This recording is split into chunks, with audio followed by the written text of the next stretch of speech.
गौतम बुद्ध ऐसे हैं जैसे हिमाच्छादित हिमालय। पर्वत तो और भी है, हिमाच्छादित पर्वत और भी है, पर हिमालय अतुलनीय है, उसकी कोई उपमा नहीं है। हिमालय बस हिमालय जैसा है, गौतम बुद्ध बस गौतम बुद्ध जैसे हैं। पूरी मनुष्य जाति के इतिहास में वैसा महिमापूर्ण नाम दूसरा नहीं। गौतम बुद्ध ने जितने हृदयों की वीणा को बजाया है उतना किसी और ने नहीं। गौतम बुद्ध के माध्यम से जितने लोग जागे और जितने लोग परम भगवत्ता को उपलब्ध हुए उतने किसी और के माध्यम से नहीं।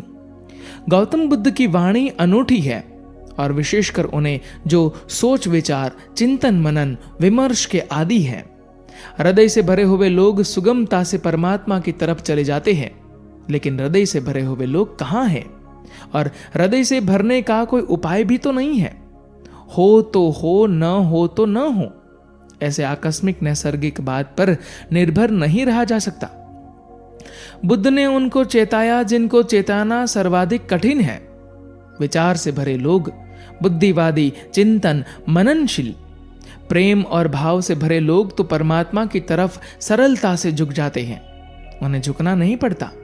उनसे कोई न भी कहे तो भी वे पहुंच जाते हैं। उन्हें पहुंचाना नहीं पड़ता।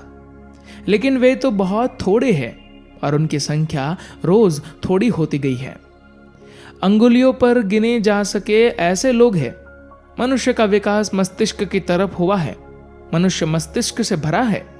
इसलिए जहां जिससे हार जाए, जहां कृष्ण की पकड़ न बैठे, वहां भी बुद्ध नहीं हारते।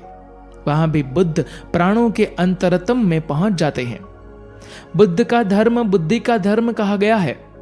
बुद्धि या उसका आदि तो है, अंत नहीं। शुरुआत बुद्धि से है, प्रारंभ बुद्धि से है, क्योंकि मनुष्य वहां खड़ा है। लेकिन अंत उसका बुद्धि में नहीं।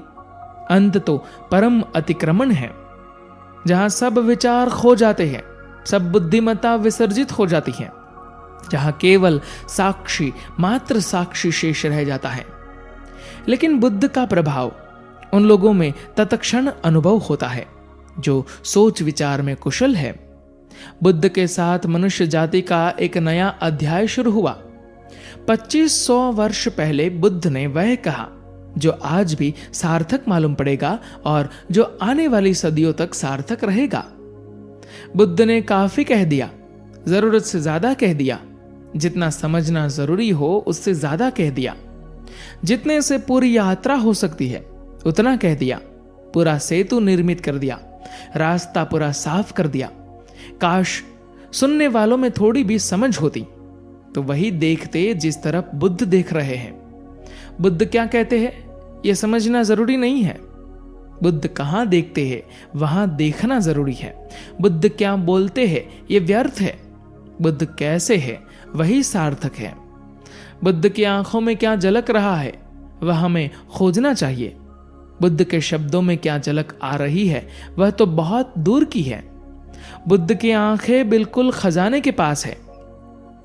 बुद्ध ने कहा है, मेरे पास आना लेकिन मुझसे बंध मत जाना। तुम मुझे सम्मान देना सिर्फ इसलिए कि मैं तुम्हारा भविष्य हूं। तुम भी मेरे जैसे हो सकते हो, इसकी सूचना हूं। तुम मुझे सम्मान दो तो यह तुम्हारा बुद्धत्व को ही दिया गया सम्मान है। लेकिन तुम मेरा अंधानुकरण मत करना, क्योंकि तुम अंधे होकर मेरे पीछे चले तो बुद्ध कैसे हो पाओगे। बुद्धत्व तो खुली आंखों से उपलब्ध होता है।